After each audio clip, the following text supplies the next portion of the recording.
If you told me that one of the most stable businesses in the world is hanging, literally, on something as simple as a hanger, you don't notice it because your mind focuses on the clothes, the brand, the colors, the style. But every shirt, every dress, every perfectly shaped blazer you see in a store is supported by a hook no one looks at. No one asks how much it costs. Yet someone manufactures and sells it every single day of the year. Today, we're going to talk about that invisible business, the hanger business, and even more important, how you can set up your own hanger micro factory in a small space with compact machines imported from China, turning wire and plastic into a constant flow of orders for clothing stores, textile factories, laundries, and boutiques. A business that doesn't depend on trends, doesn't depend on algorithms, doesn't depend on likes. Just something much simpler. As long as clothes exist, someone will need hangers. In this video, you'll discover how this business works from the inside, which machines matter most, how to organize a microfactory in a tight space, how raw material becomes finished, hooks ready to sell, what types of customers you can target, and how to go from a tiny operation to becoming the trusted supplier for stores in your city. And stay until the end, because I'm going to tell you the smartest combination of machines to start with low capital, validating the market without risking everything, and then scaling once orders start repeating. And remember, in the description, you have the link to learn how to import these machines from China step by step, without speaking Chinese, without going crazy with logistics, and avoiding the mistakes most people make when they try to do it alone. Think about this for a second. Every time you walk into a clothing store and see those perfect rows of t-shirts arranged by color, every time you run your hand along a rack packed with garments, every time you open your closet at home, there's something that is always present and almost never questioned. The hanger. Shirts, dresses, pants, jackets, sportswear, school uniforms, hotel uniforms, work suits, boutique pieces, everything. Absolutely everything that can be hung uses a hook. And we're not talking about 10 or 20. A single store can use thousands of hangers. A chain of stores, hundreds of thousands. A textile factory or a garment workshop can have entire warehouses with hundreds of racks full of clothing hanging while it's inspected, ironed, or packaged. And here's the key point. Nobody loves hangers, but everyone needs them. They're not an aspirational product. They're a mandatory product. Nobody opens Instagram to show off, look at my new hangers. But if a store runs out of hangers, it can't display clothing, can't organize its stockroom, can't deliver orders the way it wants. That's why demand is constant. Hangers break, bend, get lost, get replaced when a new collection arrives, get renewed when a store opens a new location, get expanded when a brand moves from a small warehouse to a bigger storefront. There is no low season in the hanger world. There is permanent flow. And what's most interesting is that this market isn't controlled only by giants. Just like nails and screws, yes, there are big factories producing millions of hangers. But there are also microfactories working in small spaces with 2 or 3 well-configured machines, transforming wire coils or plastic pellets into hangers ready to sell, with very attractive margins when you understand the process. You're not going to produce plastic from scratch, nor steel. You don't need a petrochemical plant or a steel mill. Your game is smart transformation, buying raw material in the form of wire, rod, or plastic pellets, and turning it into a finished product that sells by the dozen, by the hundreds, by the thousands, month after month. Let's first step into the world of metal hangers, because it's the simplest entry point. Imagine you receive a coil of metal wire. There's no shape, no hook, no design. It's just a heavy spool of material. That wire goes into the first star of your microfactory, the hanger making machine, a compact machine designed to work in small spaces, doing almost all the magic without you having to stand over it all day. The process is hypnotic. The wire feeds through a set of rollers that straighten it. That's where the curves, deformations, and bends get corrected. Then, once it's straight, it advances an exact length, programmed depending on the type of hanger you want to produce.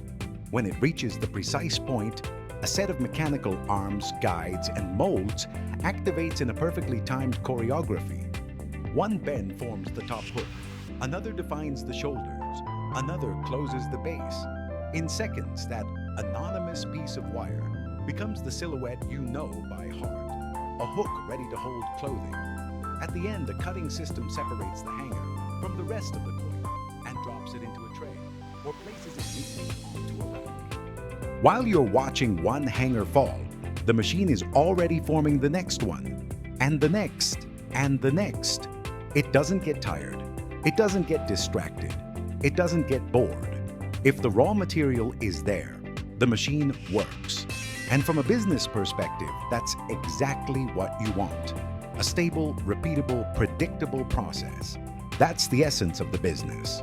You buy unbranded wire and turn it into hangers with your brand, your packaging, and your price. You're adding real value.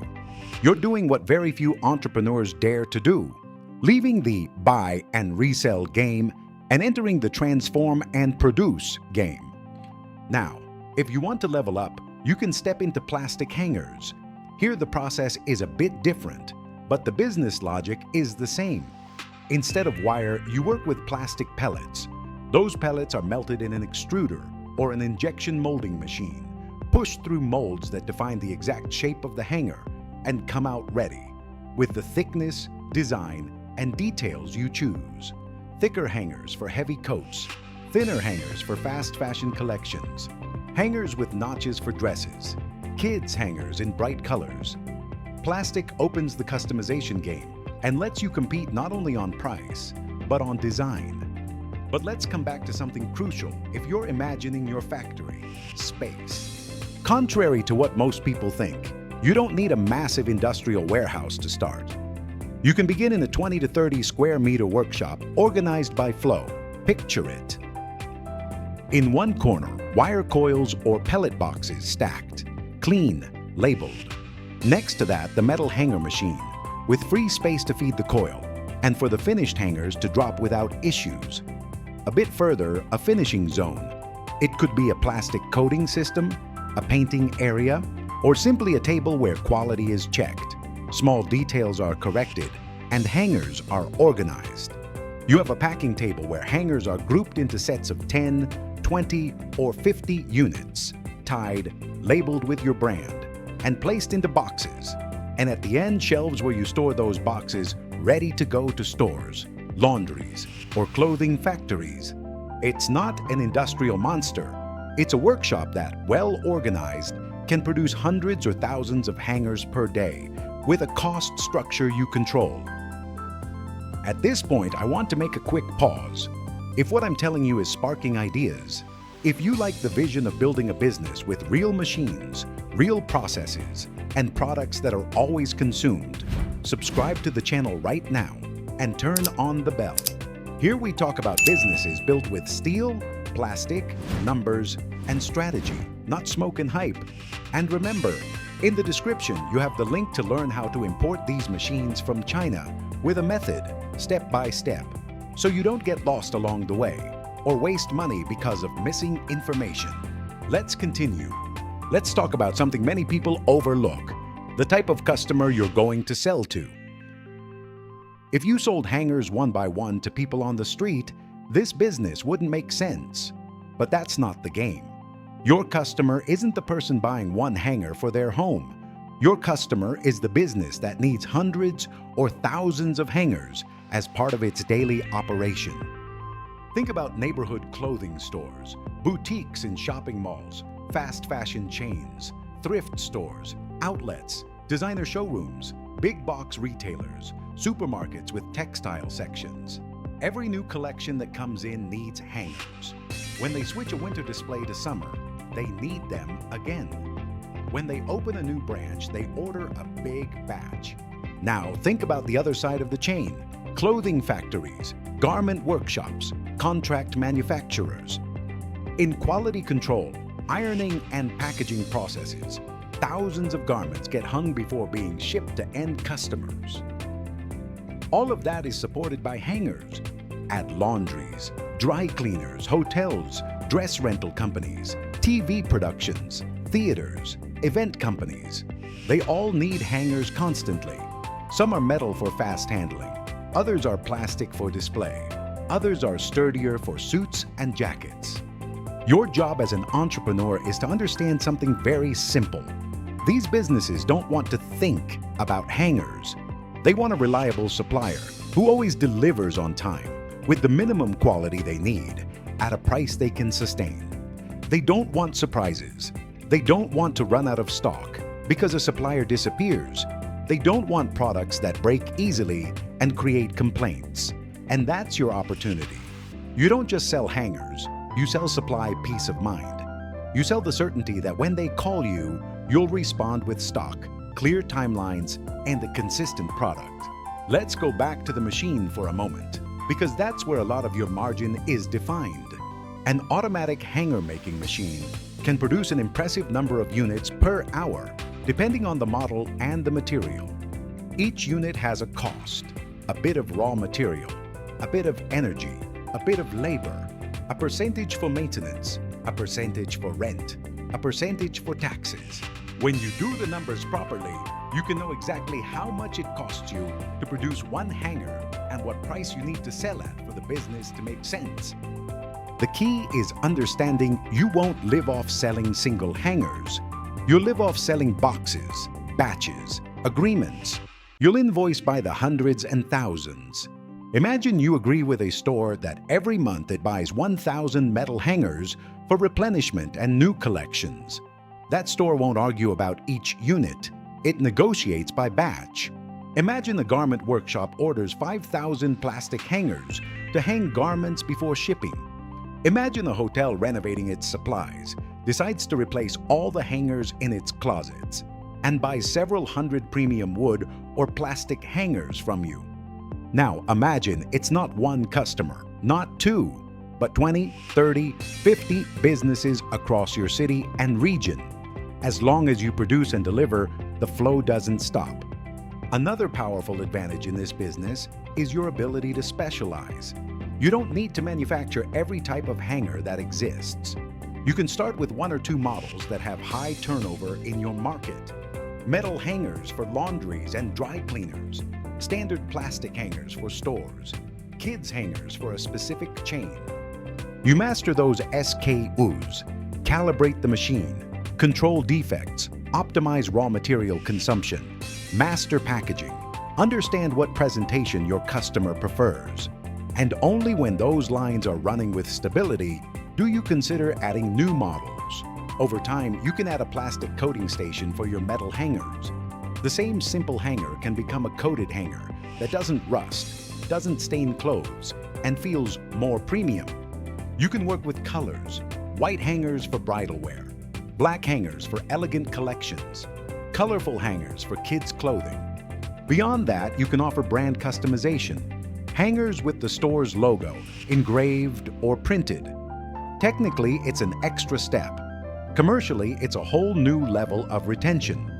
When the store sees you can deliver custom branded hangers, it's far less likely they'll want to switch suppliers. Now, back to the question many people ask.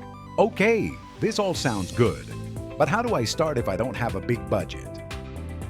The smartest strategy is not trying to buy every machine and every model all at once. That's what people do when they burn out. The practical strategy is to start through the simplest door, one solid metal hanger machine, and a very clear target customer. With one hanger machine, guaranteed raw material, and a couple of initial customers, you already have a business. You can start by making a single type of hanger for laundries, for example, because they consume large quantities and don't need super sophisticated designs. You learn to calibrate your machine, maintain stable quality, control wire waste, organize your mini warehouse, calculate how many hangers you get from each coil. Meanwhile, you build relationships with stores, garment workshops, small distributors. You become the hanger guy in your city. When someone asks, who can sell me hangers fast and at a good price? Your name starts coming up. And when you see your machine is close to running at full capacity, then it makes sense to think about the next step: adding a second machine, a coating line, or entering plastic hangers with a specific high rotation mold. Everything you learn along that path has value beyond your own factory. The day you've imported your machine from China, installed it, put it into production, and learned how to sell what you produce, you automatically become a reference for other entrepreneurs who want to do the same. You can help them import their machines, choose models, avoid mistakes, calculate real costs. That's also a business. You don't just make money from the hangers you produce, you also make money from the knowledge you accumulated in the process. You become the contact people look for when they want to build their own micro factory. And in the long run, that opens doors. I want you to hold on to one very clear idea. There are businesses that live off noise, trends, and whatever is fashionable this week. And there are businesses that live off what the world will always need. The hanger business belongs to that second group. As long as clothes exist, as long as closets, stores, hotels, warehouses, and textile factories exist, someone will be buying hangers. The question is, are you going to stay the person who buys hangers? Or are you going to become the person who manufactures and sells them? You don't need a mega plant. You don't need millions of dollars. You need correct information, a decision, and consistency. A small micro factory with the right machine and the right customers can become the foundation of a business that pays for your freedom and doesn't depend on whether an algorithm likes you that month or not. If this video made you see hangers differently, if next time you walk into a store, you'll pay more attention to the hooks than the lights, share it with that person who's always looking for profitable businesses but doesn't know where to start. Hit like if it gave you value, and subscribe to the channel so you don't miss the next videos where we'll keep analyzing machines, processes, and real business models that almost nobody looks at, but that move millions. And remember, because this is key, in the description you have the link to learn how to import these machines from China, step by step, without falling for scams, without overpaying, and without wasting your money because of missing information. That's where your next factory can begin, even if today it only fits in a garage. And who knows, maybe that's also where your next big entrepreneurial story begins.